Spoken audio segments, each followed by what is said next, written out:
नमस्ते महाराज जी, हम अपने नेगेटिव पॉइंट्स को पॉजिटिव पॉइंट्स में कैसे कन्वर्ट करें? बहुत अच्छा सवाल है। अपने नेगेटिव पॉइंट्स को पॉजिटिव पॉइंट्स में कैसे हैंडल करें, है ना। बड़े आसानी से कर सकते हैं अगर हमने अपना एटीट्यूड बदल दिया। कमजोरी को भी ताकत बनाई जा सकती है। तुम्हारे जो सवाल का भाव है उसे मैं दूसरे शब्दों में कह रहा हूँ, अपनी कमजोरी को ताकत कैसे बनाए, है ना। 4 बातें अपनाओ। पहला, अपने आत्मविश्वास को जगाओ। मन में इतना आत्मविश्वास होना चाहिए कि मैं गलत को भी सही में बदल सकता हूं। समझ गया? तो यदि कुछ गलती हो गई, घबराओ नहीं। आत्मविश्वास होगा तो गलती को भी अच्छे में बदल सकोगे। मैंने सुना है डॉक्टर हरि सिंह गौर सागर विश्वविद्यालय के संस्थापक, बहुत बड़े बैरिस्टर थे। अपनी सारी पूंजी उनने लगा दी, जैसे सागर की यूनिवर्सिटी बनी, बहुत बड़ी अच्छी यूनिवर्सिटी, भारत की एक मानी हुई यूनिवर्सिटी। वो बैरिस्टर थे। एक दिन कोर्ट में अपने क्लाइंट की फाइल को देखे बिना वो पहुंच गए और बहस करने लगे। बहस के दरमियान वो अपने ही क्लाइंट के अगेंस्ट आर्गुमेंट करने लगे। सामने वाले वकील का चेहरा खिल गया और उनका जो क्लाइंट था वो बिल्कुल घबरा गया, ये क्या होगा। पर ये बोले जा रहे हैं तो उनका मुंशी उनके पास पहुंचा, उनकी पतलून को खींचा, बोला सर आप तो अपने अगेंस्ट जा रहे हो। उन्होंने उसकी बात को नहीं सुना, उसकी बात को अनसुना करके धच्चियां उड़ाते गए। पूरी बात होने के बाद उन्होंने एक गिलास पानी मंगाकर पानी पिया। उन दिनों बोतलें नहीं रहती थी।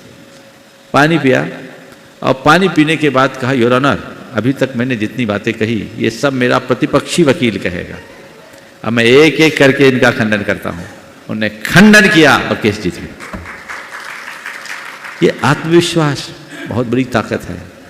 कमजोरी का एहसास होते ही, दूसरी बात, जैसे ही कमजोरी का एहसास हो उस कमजोरी को खत्म करने का संकल्प जगाए, दृढ़ संकल्प। जब मनुष्य किसी कार्य के लिए दृढ़ संकल्पी होता है, दूसरे शब्दों में ठान लेता है, तो वो असंभव को भी संभव करने में समर्थ हो जाता है। मेरी ये कमजोरी है माना, लेकिन मैं इस कमजोरी को अब बदल के छोड़ूंगा, मुझे इसे ख़त्म करना है और आगे बढ़ना है, उस पर मैं अपना विशेष ध्यान दूँ तो आगे बढ़ सकता हूँ। संकल्प में बहुत बड़ी शक्ति होती है। एक व्यक्ति, अभी यहीं शिखर जी की बात कह रहा हूँ, उसके एक पैर में लचक थी। पहाड़ चढ़ने का भाव लेकर आया था। पैर लचक रहा है, कैसे पहाड़ चढ़े। उसके साथ के सब लोगों ने उससे कहा डोली से चले जाओ। उसने कहा नहीं, मैंने कब से सोच रखा है कि जब भी शिखर जी जाऊंगा पैदल वंदना करूंगा, और पहली बार आया हूं, मुझे पैदल वंदना करनी है। पाँव में लचक है, कैसे चढ़ोगे? बोला मैं चढ़ूंगा और मुझे चढ़ना है, पैदल ही चढ़ूंगा। उसे बैठने में दिक्कत होती थी।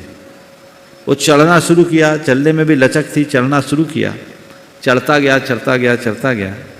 उसके साथी लोग आए शाम को 5 बजे, वो 2 बजे नीचे उतर आए।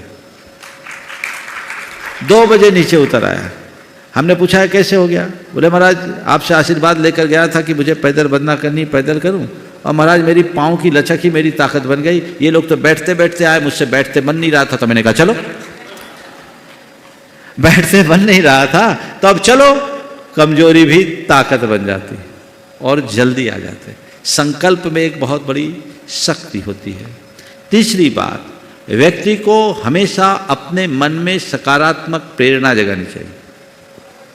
अगर हमारे अंदर सकारात्मक प्रेरणा होगी तो हमारा संकल्प भी पुष्ट होगा, आत्मविश्वास भी बढ़ेगा और हम अपने आप को आगे बढ़ाने में समर्थ हो सकेंगे। और चौथी बात, हीन भावना से बचनी चाहिए। यदि ये चारों बातें व्यक्ति के मन में आ जाए तो उसकी कमजोरी भी उसकी ताकत बन सकती है। नमस्ते।